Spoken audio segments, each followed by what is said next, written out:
Salve, salve, gurizada! Exercício 9. Vamos lá? Olha só. Quando se fornece calor à substância, podem ocorrer diversas modificações decorrentes das propriedades térmicas da matéria e os processos que envolvem a energia térmica. Considere as afirmações abaixo sobre processos que envolvem o fornecimento de calor, energia térmica. Todos os materiais, quando aquecidos, expandem-se? Não, nem todos. Não existe a nossa dilatação anômala da água.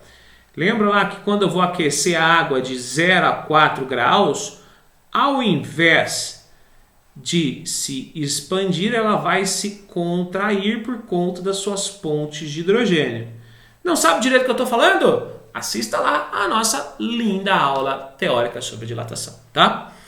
2. A temperatura de ebulição da água depende da pressão? Depende sim. A gente vai ter que associar um pouquinho lá gases, o piviti povotó, ou puta velha não rejeita tarado. Mas todo mundo já ouviu falar que a água ferve a 100 graus Celsius lá no nível do mar.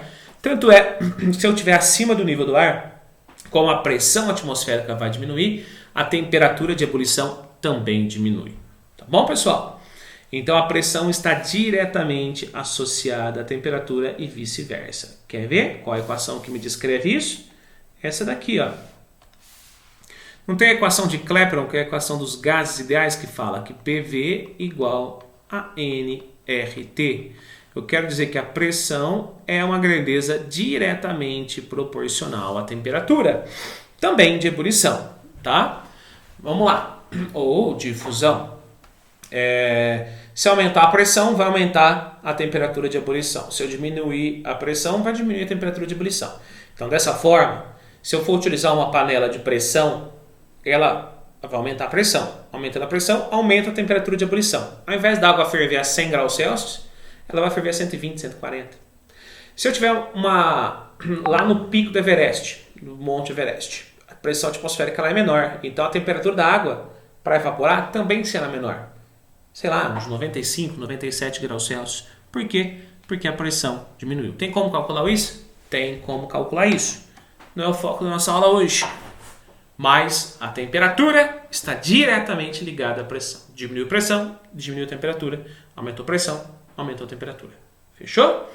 E para finalizar esse exercício 9, olha só a terceira afirmativa, pessoal. A quantidade de calor a ser fornecida por unidade de massa para manter o processo de ebulição de um líquido é denominado calor latente de vaporização. Vamos escrever matematicamente isso aí? Ó, quando eu estou mudando o estado físico, ó, não existe aumento de temperatura. Então, o calor a ser utilizado é o calor latente, que é o Q igual a mL.